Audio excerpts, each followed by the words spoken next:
that when I saw that patent, Yes. I was like, oh no, this very simple thing is patented, which means basically You can't do it. I have to wait Yes, to wait, yeah. a lot of time to be able to use it. Yeah, it turns out 10 years later it was discovered that there was a topology patented in 1976. DeVore Fidelity, the show partner of Not An Audiophile, the podcast. DeVore Fidelity has become one of the most acclaimed high-end companies in the world, and having heard the loudspeakers many times, I know why. They're all still handcrafted in Brooklyn, New York. We love how this iconic brand captures the excitement and breadth of the sound. Nothing brings you closer to the music than DeVore Fidelity. For a retailer near you, visit DeVoreFidelity.com.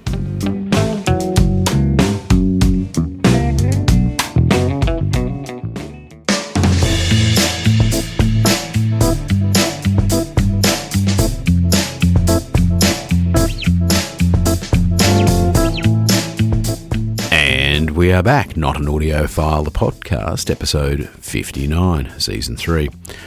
It's great to be back in the studio, improved fidelity and more comfortable surroundings with superior coffee. Hey, while we're away at specifically the Vienna High End show, we spoke to Patrick Boström from ICEpower. Now, the reason why we spoke to Patrick is because ICEpower have released a new module, the SC400A2, if I remember correctly, and a matching power supply to run it. The 400 part, you can probably guess, is 400 RMS per channel into 4 ohms by 2. It's a powerful little module, and it's, more importantly though, part of their all-out effort to produce a superior sounding Class D module. Now, most listeners will know of the brand ICEpower, but we'll also equally know of other Class D manufacturers such as Hypex and Purify. And ICEpower's probably been trailing a little bit. There's a lot of manufacturers use the product. In fact, I think when I spoke to Patrick, from memory, I think it's in the interview, but I think maybe 1 million modules or something. I mean, they have made an enormous amount. They've been around since the late 90s. And they, of course, have improved the breed. But in the hi-fi end of the market, the sort of, you call it the, as I think we coined the phrase recently, the performance hi-fi end of the market, they have probably been trailing a little bit. Well, this is Patrick, the designer's all-out effort to turn that around. Now, when they released that, we published some information on it. I was kind of interested because I have to get involved with ICEpower products from time to time. They, like all things, they occasionally fail, and I get involved with changing them in products, etc., as part of my day job. And I'm always kind of impressed with the way they're made, and I frankly think they sound pretty good too. But when they said they made a pretty serious announcement that they're going to take it to the next level, or have taken it to the next level with this new module, it really, for some reason, tweaked my interest. The other thing is, okay, so they've made some fairly bold claims about how good it sounds, how transparent it is, how low a distortion. The distortion is impossibly low. Infinitely low. You're like, well, would it be great if there was a way to check that? And clearly measurements really aren't useful. And I mean, these are products that are designed for manufacturers to use and put into a completed product. So you can't really just listen to the module by itself. But I did do some further examination, and it occurred to me that really the extra circuitry, if you were to keep, say, an integrated amplifier design really super simple, and I like super simple, I like well put together and super simple, and so often it adds up to good sound. So I looked into it, looked at the notes, and then further spoke to Patrick about it when we were conducting the interview at the show. And he was kind of keen on the idea, as was their marketing department, that we should in fact build a Not An Audiophile integrated amplifier, and then have a listen to it, and of course listen to it, but enjoy its sound, we hope, and and then judge it a little bit. But then I thought, well, we could add a further twist, and that twist would be, of course, blind testing. Blind testing. No one does blind testing. Well, actually, almost no one does. I mean, people talk about it. I think even the techno types at those forums that sort of judge performance only on measurements, which is, I guess, one way to judge performance. I mean, it is an achievement if a product measures better, but whether it's, enjoyable or more enjoyable or an improvement over something else is always questionable. But the only way to really judge that, I feel, is to literally put the blinkers on, not know what you're listening to, and judge it against whatever else the assistant is playing. So that's the thought that I've had. We build this integrated amplifier using the new product from the new module from ICEpower, and basically put it to the test, and compare it with classic Class A, B, possibly even Class A transistor designs, possibly even tube amplifiers. We don't know. The testing regime is the bit we'll do at the end. The design and building phase is something that we've embarked upon at this stage. But without any further ado, as they say in the classics, let's have a listen to Patrick when I spoke to him at Vienna High End. Asked him a few standard questions about Class D, what is it, how does it work, and why, and then more about this specific module. And then after the interview, I'll lay out the plans for what I think would be a really good, simple, straightforward integrated amp that would be a good test bed, if you like, for comparing not just this Class D module, but Class D in general, if this is a good example, which I believe it will be, against other designs, and do it in a blind manner so that those biases of a preference for tube or Class A, B transistor or what have you are out the window. So let's listen to Patrick.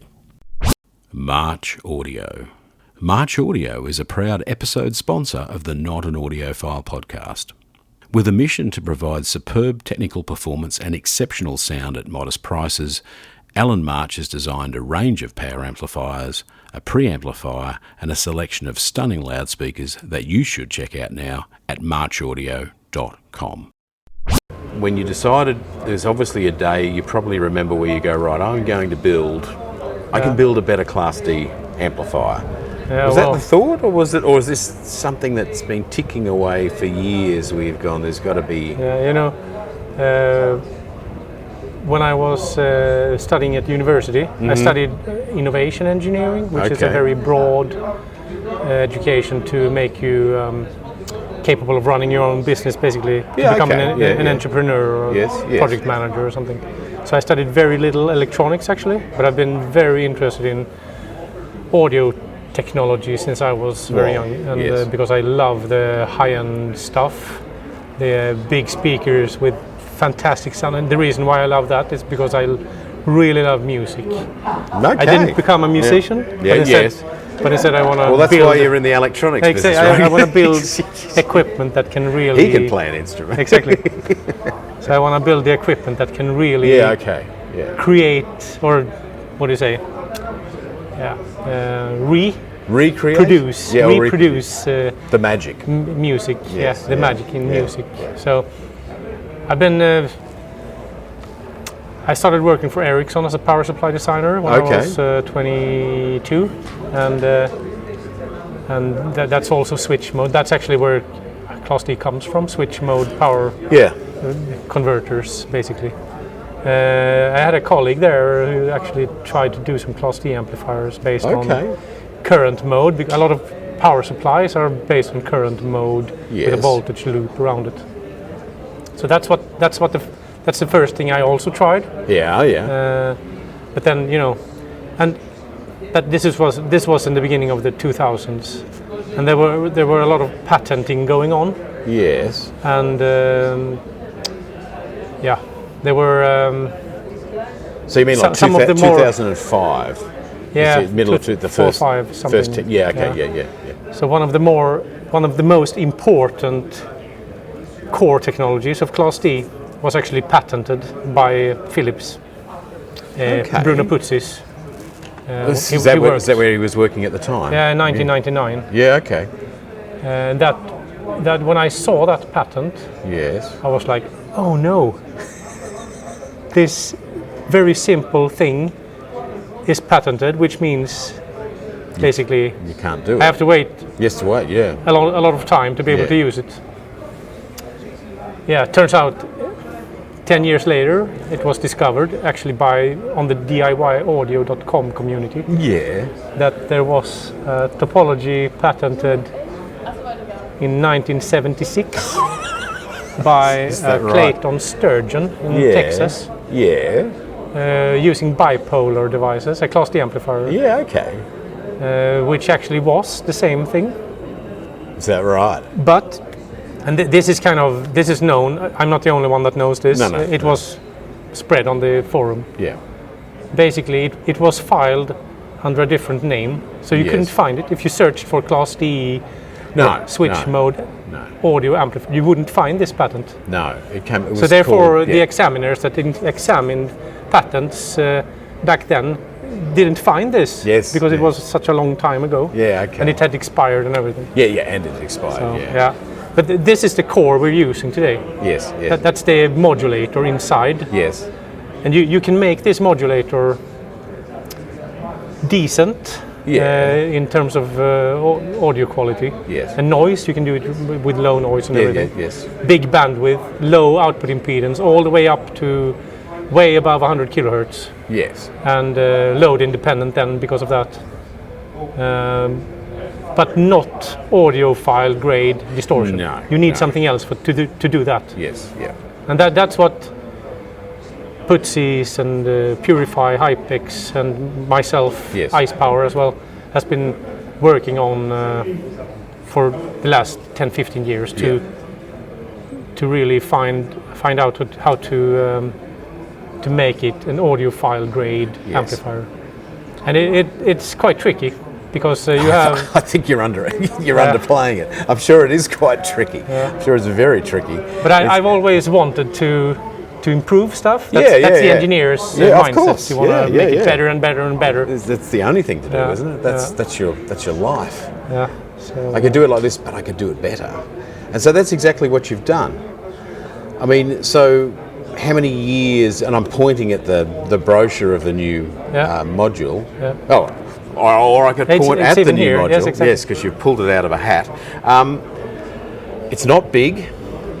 It's stereo. It's is it 400 into 4? Yeah. At minimal distortion. Yeah. At 400 watts, it's going to be something like less than 0.1%. Yes. At 400 watts. Yeah. But so at a bit less than that, it has infinitely low distortion. Yeah, it's actually if you look at the measurements. The THD versus power plots. Yeah, I looked at that. You're going to see the steps down here. Yes, I was wondering about the steps. The steps are when the audio precision changes range. Oh, God, is that all that is? Okay, so rightio. it's basically down here we're measuring the AP555. We're not measuring the You're not amplifier. measuring the amplifier, no. So, and that's, I mean, Purify is also at that level. Yes, yeah. And they have come up with a magnifier to even measure distortion below that. Yeah. So distortion is no longer the issue, clearly. Total I wouldn't distortion say so. No, yes, exactly. Yeah. When we're down at this level, it's factor of thousands of times less than what the speaker has. So what are the aspects of performance of a Class D module that you feel some, I hesitate to use the word audiophile, but because we're not an audiophile, but the people that are listening that are they love tubes. Yeah. Maybe if they're not listening to tubes, they love Class AB bipolar output stages. What do you think it is that they find unnerving about Class D? What is it? Just is it the fact that IcePower, unfortunately, the very early modules of 20 odd years ago sounded great, but they weren't high end, I suppose. Is it their memory of that era, or is it their imagination full stop? Because when I listen to the latest modules, as I was saying to Daniel, I'm fairly familiar with Hypex. They're very good. So, and this is clearly a step up from that. So, do you think you've solved the problem? Like, is that your strong feeling that this new module, and we're talking about the SC400A2, is actually because it has no sound of its own, Class D is solved. Is that your feeling? That was your goal, obviously. Yeah. And when it comes to how things sound, I'm trying not to judge that too much because I don't know what other people experience. Yeah, true. But let's say that the earliest Class D amplifiers that were made, that were a step up from what we had in the 70s, 80s, they still had quite a lot of distortion at high frequencies in the audio band, like 6-7 kilohertz. Yeah, from there upwards. And that's you would definitely hear that. It would be a sort of an annoying. Yeah, exactly. Bzz, But then, unfortunately, the word ice in ICEpower gives you it paints a picture. Yeah, exactly, cold sound. Yes. And you could even read that in some reviews that it sounds cold. I'm not sure the word ICEpower was perfect. It actually means intelligent, compact, efficient. The ice. So it has nothing to do with them running. And that's why it's capitalized. Exactly. in the trading name. Yes. But it should preferably had been called warm power or something. I don't know. Or. And not hot power though. No, that would be bad as well. Yeah, exactly. Yeah. Because they certainly don't run hot. But so they had high distortion at high frequencies, yes, and we're talking 0.1, 0.3%. So significant. Yes, Definitely heard that. And that was at any power level. They were basically just a touch. Yeah, unfortunately, already at 5-10 watts. Yes, and that's where you listen a lot of times. Certainly on the transients, they're going to be a little dirty. Exactly. In the higher sort of, and in that that high presence region, 6K or whatever, it's probably the ear's quite sensitive to that. So you think that's where the slight negativity started? Yeah. But it's a while since it's been like that. Yeah. Right? And then the industry standard for measuring Class D amplifiers was to use a brick wall filter at 20 kilohertz. Yeah. So everything above 20 kilohertz, just forget about it. Yes, just forget about it. Yeah. And we measured amplifiers like that until recently, actually, also at ICEpower. And but there is a trend among some reviewers in the world to use a bigger bandwidth when they measure amplifiers. Yes. And so that thing is something we have solved with this new topology, and this is the first at ICEpower. So using a 45 kilohertz bandwidth to measure, we also have customers from Japan that ask for that. Yeah, okay. Because when they compare Class D to linear amplifiers, they can see a difference at high frequencies. Okay. Yeah, they can see a difference. In measurements, and hear it according to them. Yeah. So we wanted to improve that, and this is it's a big difference compared to before. It's a factor 20-30 dB better at above 20 kilohertz. Okay. So it's a big difference.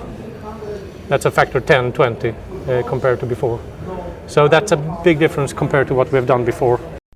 Lenahan Brothers, built on the foundation that Mike Lenahan created many, many years ago, a legacy of fantastic loudspeakers built to exacting standards.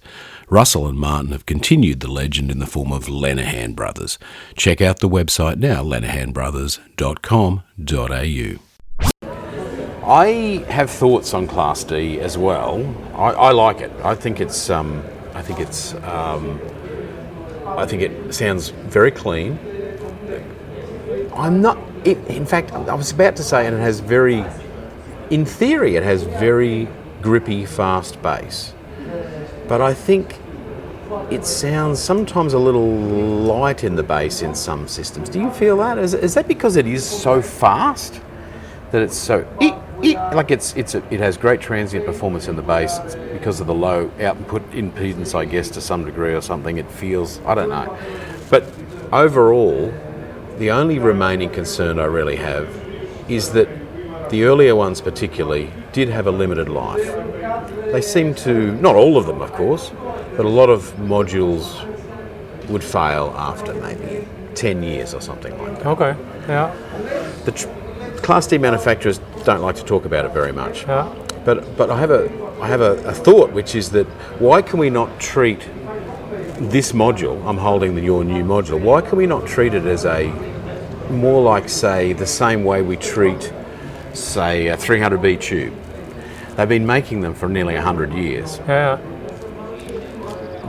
Clearly, there's probably better vacuum tubes, but people like them, right? Yeah. So they just keep although they're all slightly different, right? But they are all compatible, though, right? So if you've got a 300B, an amplifier that takes 300Bs, you can buy a 300B from anywhere, and you can pop it in, and maybe you've got to set the bias or whatever, but away you go, basically. Yeah. Why can't we treat Class D modules a little bit like that? So this SC400A2 is something that you could make for the next 30 years. Yeah. And in the next 30 years, you will have you'll be able to make a better version, and you do that. Yeah. But for backwards compatibility and long-term ability to maintain quite expensive amplifier chassis, you can just keep buying this part. Yeah. Now, I feel to some degree IcePower does that anyhow, because you seem to have, in fact, I bought a module recently, which I'm sure you guys designed 12, 14, 15 years ago. Which one was it? Well,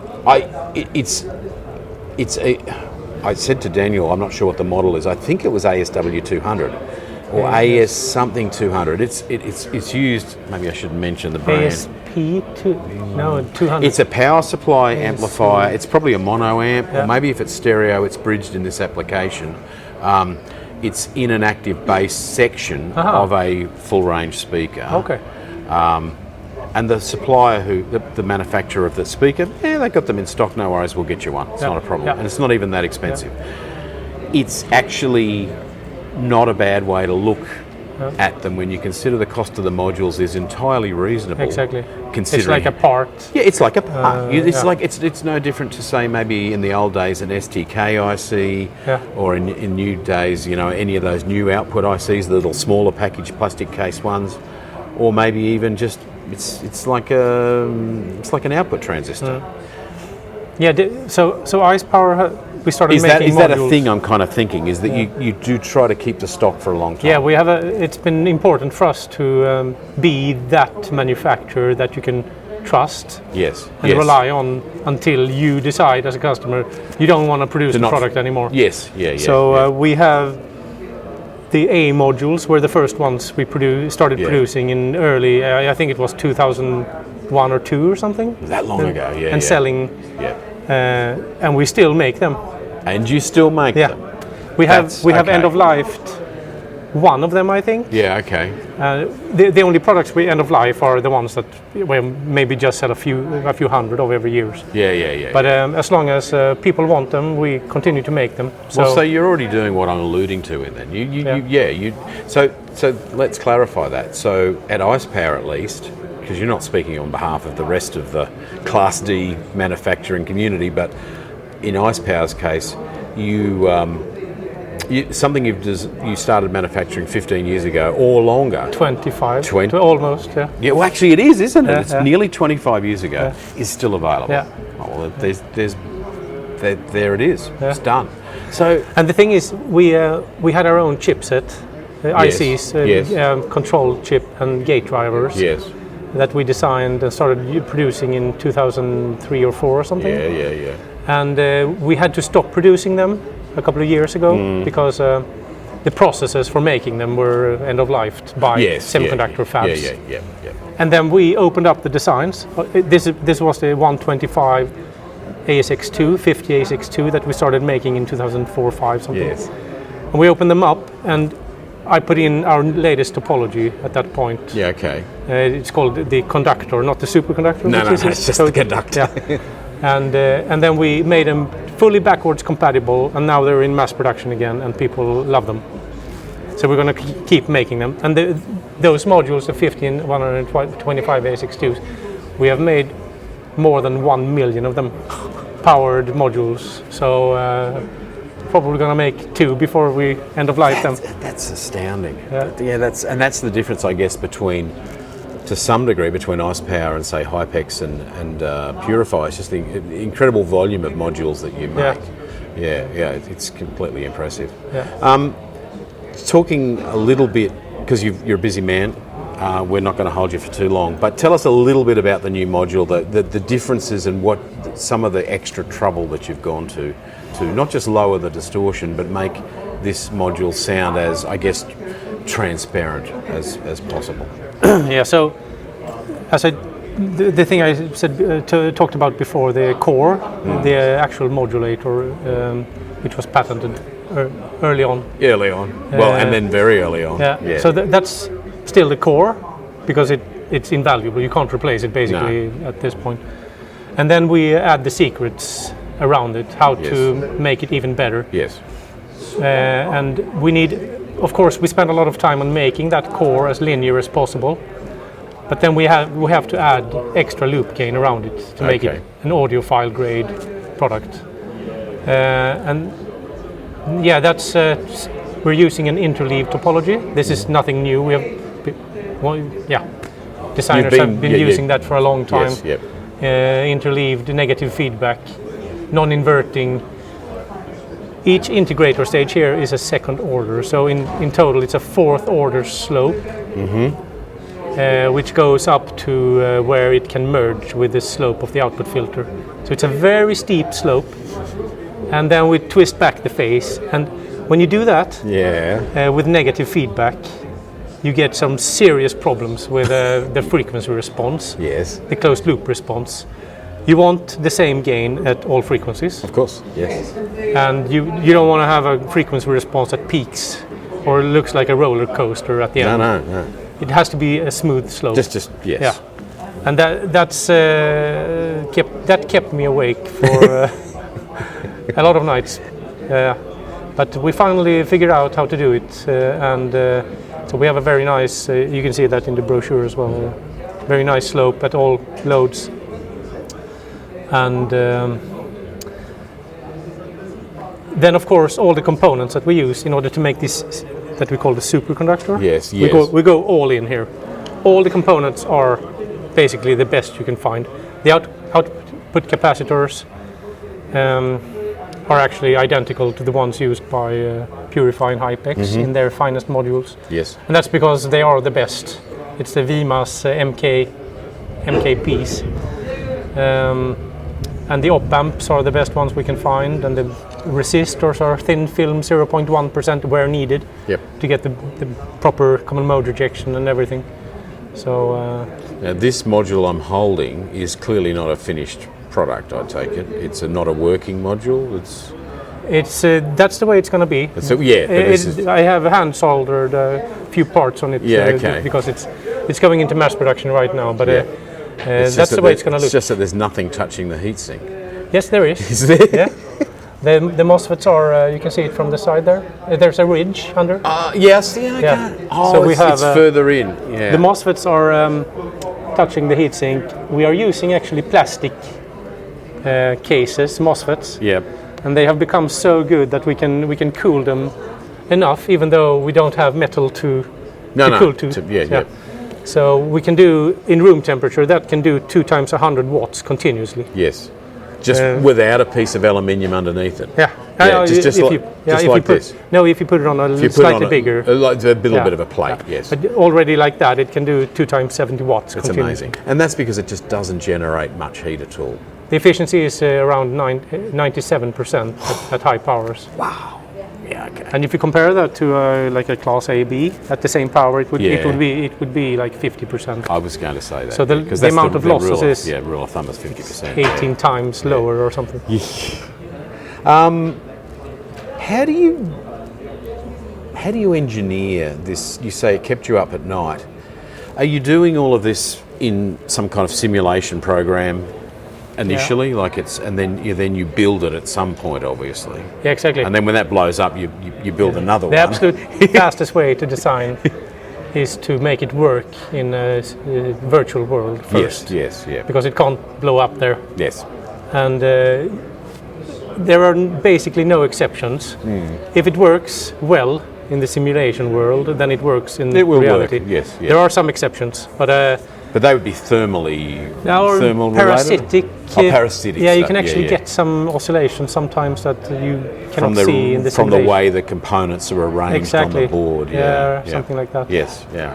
The layout is very important. Yes. We are not using a differential modulator here. It is a single-ended, so the input is a differential receiver, but yes. the signal is treated single-endedly inside, and it's measured single-ended on the output. Okay. There are advantages with that and disadvantages, but by making the layout really thought through, the biggest disadvantage can be entirely eliminated. So we have super good common mode rejection and channel separation here. It's like a minus 100 dB crosstalk. I was going to say, what is the channel separation? At 20 kilohertz. Okay, so it's really good. It's like a dual separated. mode. Yes. It's not infinite, but it's close to it. Very close to it. Yeah. What would you say? 100? Yeah, it's almost a minus 100 dB crosstalk at 20 kilohertz. That's enough, isn't it? Yeah, I would think so. Yeah. If you put two mono circuits next to each other, it wouldn't measure really much better than that, would it? Of course, proximity would make it a little better. Yes. But if they are really close, you wouldn't get some. No. Of course, sharing the ground plane makes a little bit of a mix. A little difference. But that's what you have to keep. You have to be careful when you make the layout. Yes. Yeah. By having slots in the ground plane where it's important. So basically, the circuitry that for each channel that treats the signal is grounded in the output filter caps. Yes. And they have their own island connected to the caps. Yep. Which is not touching the other channel. No. Well, they are on opposite sides of the board, I guess, and that's So you can do. You've kept them apart as far as you can. Yeah. Exactly. Brilliant. Okay. Have you got? Well, we'll close off the interview. We have another conversation we want to talk about. Maybe we can build one of these things. Yeah. Absolutely. So thank you so much for your time, Patrick. Thank you for your having time. me. Oh, it's a pleasure. And Daniel, thank you so much. And we will speak to you again in the future about something else, which we will talk about to our listeners in the future, the near future. Okay. Thanks again, and enjoy the rest of the show. Thank you. StereoNet, stereonet.com. If you're interested in audio equipment, and clearly you are, if you're listening to this podcast, then you should go and take a look at stereonet.com. News, reviews, classifieds, and the forums, of course. These days, StereoNet is a truly international website with arms all over the world. Go to stereonet.com today. Thank you again to Patrick Boström for making time for that interview at Vienna High End 2026. He didn't have to do it. We asked him nicely, and he very kindly made time, as did Daniel, the marketing genius, they say, at ICEpower, who in fact organised that interview for us. So thank you also to Daniel. So moving forward, as alluded to briefly at the end, yes, we had a conversation with Patrick about the possibility of, as I mentioned before I played the interview, of perhaps, I mean, you could just say putting a module in a box. Well, there's a bit more to it than that. But let me give you an overview of my thoughts. I think that Class D sounds really, really good these days. I'm not completely sure about some of the DSP that goes with it. I mean, it's very high resolution. It's very, very good. But DSP in general, I'm not completely convinced. So I am a little bit of an old audiophile, even though this is not an audiophile. But maybe some of this is in my imagination, and so this is what we're going to test. I think the amplifiers are great. I think lots of amplifiers are great, and I think if you take away the brand or the design type preference or the class preference by blind testing, then I think having done blind testing before, I know it gets much harder. It gets very hard to pinpoint exactly what you're listening to when you don't really know, and it's something that, I guess, for many reasons, the hi-fi industry and even hi-fi enthusiasts kind of shy away from.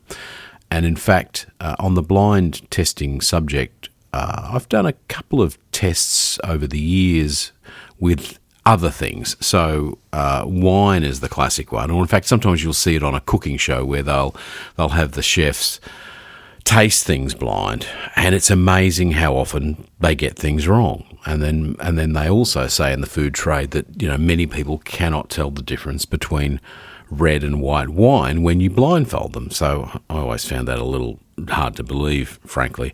So in fact, my ever-capable and organised assistant Sharon and myself actually set that demo up once, and I selected a series of quite, lightly flavoured reds and fairly bold flavoured whites. I think there was 4 of each.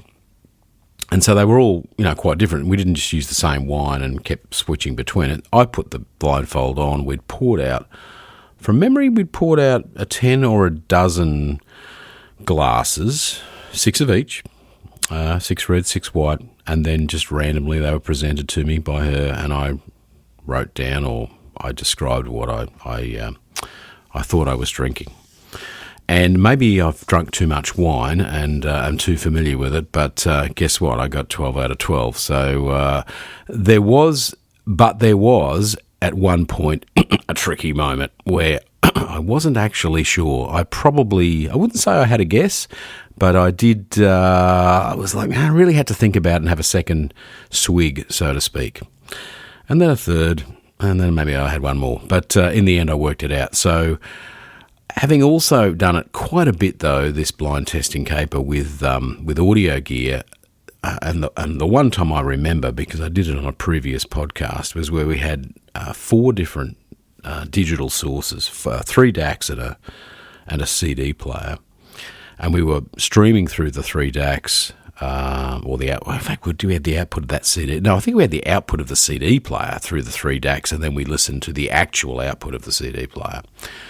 So I was pretty confident that the CD player had a particularly strong character in its own, inbuilt DAC. And then one of the DACs, which was a name DAC, I remember well, which is a lovely sounding DAC. Anyone who's got that DAC from 10 or 12 years ago, or 15, maybe it was 15 years ago now, that's a delightful sounding DAC. It wasn't inexpensive in its day, but it's you could almost be regarded as inexpensive these days, considering how much some DACs cost. Had a particularly, what would you say, just organic, clean, hash-free, beautifully musical performance, and I thought I would pick that easily against the 2 other inexpensive DACs that were in the test. But oh no, I didn't get 100% that day. And in fact, the CD player that had what I regarded as the particularly slightly unpleasant, bright sort of character to it, I in fact even missed that once and blamed one of the inexpensive DACs.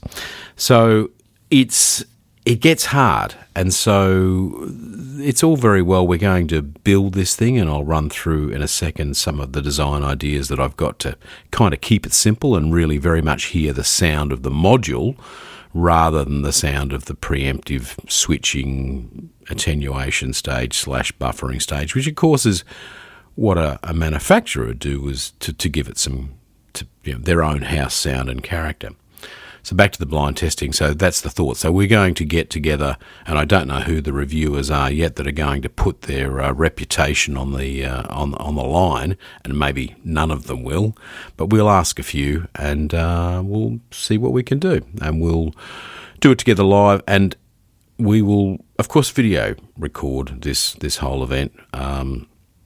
That's right, using my old Betacam video recorder. No, we'll use a phone or our Osmo 3 DJI. We'll make a series of videos about this whole project. Firstly, the design, the component stage, and the building of the chassis, and then some testing, and then we'll of course video the big day where we find out whether you can in fact hear a difference between a premium Class A, Class AB tube, or of course this particular IcePower amplifier, the Not An Audiophile IcePower amplifier. So as far as design ideals, I've already alluded to them. We really want to hear the sound of the module, and we're going to achieve that by by really just having a very simple integrated amplifier, which basically means you plug your source components in the back, which will be switchable between two. I think we just have two inputs, a standard, well, they'll both be line-ins, but one of them might have a turntable outboard phono stage connected to one. They'll be unbalanced, so RCA connectors. There'll be then a volume control. Now, I've spent some considerable time thinking about maybe the best way to do this. There are, I guess, there's probably there's multiple ways, but a good old volume control is one, and then of course you could have a fancy volume control or quite a simple, good quality one. And so far, I've really decided that if we're going to use a volume control, just a normal potentiometer, that we'll use a good quality but not super expensive one, because we'll keep it in line with the value of the modules, etc., and the rest of the parts. The sockets themselves, the RCA sockets, I think we're going to use something pretty good. We don't want that to be too much of a discussion point. Let's use something that's good quality and well regarded, as we would with the internal wiring. Getting back to the volume pot solution, the other way, of course, is a number of different attenuation ICs that you could use, but then you have to have find the sound of your life by crafting a quality stereo system with the Hi-Fi Shop, featuring all the brands you know and love: Rega turntables, Bowers and Wilkins loudspeakers, Exposure electronics, amplifiers and CD players from the UK, and of course Sonos Faber loudspeakers from Italy. The Hi-Fi Shop helps you create your sound. Visit the team at hifishop.com.au. I was just breezing through the soundstageaustralia.com website and was genuinely amazed at just what Edgar and his team have been reviewing lately. Onkyo Icon Series, Griffin, JBL Summit, Harbath Actives, Moon River Phono Stage, and on it goes. Yeah, soundstageaustralia.com. Go and take a look. A microprocessor, and I don't want a microprocessor because for input selection we're literally just going to have a switch that either controls some relays, or we actually use the switch itself to switch the audio, but realistically we'll probably use some relays so that the switching is done back in the rear, so to speak, next to the input sockets. And the other way you can do it, of course, is various switched attenuator solutions. Now, I quite like the idea of a switched attenuator. It seems like the smart way to do it.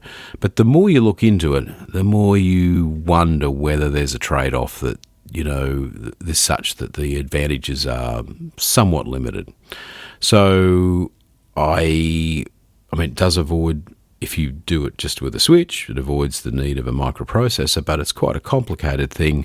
And I feel like it could be adding its own character, which might be a positive one, but we're trying to keep as much character out of this design as possible. So at this stage, I feel like I'm going to use a Bourne's or an Alps good quality pot, nothing crazy. What I will do, because the biggest problem is people who are listening and know about these things will jump in on, is that the tracking, channel-to-channel tracking of those double-ganged stereo log pots is suspect.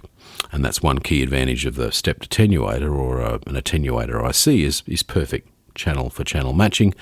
So what I thought I could do is, if I choose an affordable pot, I'll just order 6 or a dozen of them or something, and we'll pick the one that tracks the best and use that. And the others can go into the spare parts box, I guess, with all of that other stuff. So that's the thought as far as volume control. At this stage, I'm feeling that's what we're going to do. Put a nice knob on it, make it look pretty, make it pleasant to operate, but otherwise just a good old volume control. Then we need a buffer stage. Well, we're sort of back to Patrick for that, because he has a buffer design worked out. And I think, once again, for the sake of keeping it simple and clean and character-free to some degree, we're going to use the IcePower design, Patrick's design, for that. So the choice, of course, will be what op-amp, obviously, if there's any capacitors, and there will be a coupling cap in there somewhere. We'll use something pretty decent. Once again, we're not going to use $300 item, but we'll spend $15, $20, $30 on a decent capacitor per channel. And then the op amps, well, I don't really care what we spend. I mean, how much can you spend on an op amp? Well, actually, you can spend quite a bit, but we will use a normal op amp, not one of those inside-out op amps that cost $100.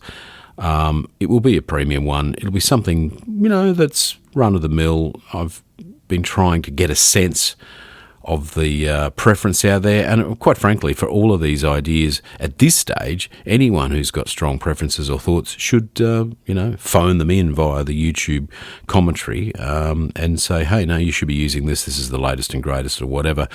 Feel free to give us your thoughts, because at this stage it's nothing's been ordered just yet. It's all just happening now. So yeah, there's a little buffer stage, and of course we will turn an unbalanced signal into effectively quasi-balanced to feed the SC400A2 module. There's really not much more to it. Sure, there's a bit of cabling to the speaker terminals, and terminals-wise, they're probably going to use something mid-price that's very good quality, not $100 a piece, but certainly not $3 a piece.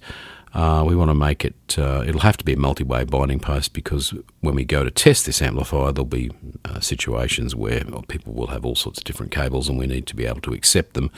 Frankly, if it was down to me, I'd just put a pair of banana sockets per channel and be done with it. Oh, I hear an outcry. Once again, you could mention that in the YouTube commentary, but I quite like them. I mean, I think they work pretty well. You've got to stick a decent banana plug up them, of course. So the cable, well, it's a very short run. It's going to be a few inches. I don't think we care too much. We'll obviously do it properly as per ICEpower's suggestion, which is to keep the speaker cables together or even lightly twisted. There's not much more to it. Oh, yes, there is. I hear you cry, shout. The casework. Well, I've got strong feelings on the casework. Now, we have the ability to make whatever casework we want. We've got all sorts of facilities here related to our Delacord business, so we've got CNC routing capability, so we can largely make whatever we want. And I've got an idea of making something fairly acoustically inert. Apparently, it's very important to dampen either vibrations that exist in a cabinet by using some exotic timber or something underneath the feet. Well, why not just build the whole case out of timber and solve the problem? Well, we probably won't do that, but we may well use some timber, and then, of course, we will, as you would think we would need to do, is probably line the various chambers within that CNC cut section with some kind of Faraday cage creating type material, which we will do, which I believe copper tape is probably the go. But then there will be an aluminium bottom and top lid. Now, one of those will be the heatsink and will be substantial, and we have the ability to machine that with the same machine. So we will, basically it's going to be an aluminium and timber, and I won't say what timber at this stage because I haven't decided, sandwich with some electronic components in the middle. It will look sleek and nice, and it should sound that way as well.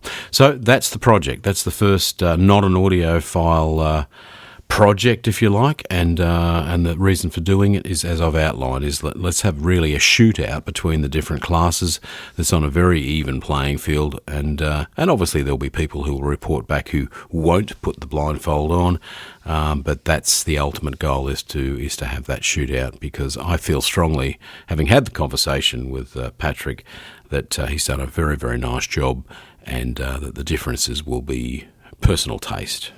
But let's find out. So thank you for listening. It's appreciated as always, and of course we would love you to follow us on Instagram and YouTube, subscribe, etc. And of course, as I mentioned earlier, make some commentary about the whole idea. And of course, keep an eye out on YouTube, and that's why you should subscribe on YouTube, because there will be videos, and I'm not quite sure when they start. But hang on, I've just received an SMS to tell me, apparently. Should have put my phone on mute. But we're not doing a take two. We'll put up with that noise. And thanks again for listening, and we'll speak in 2 weeks' time.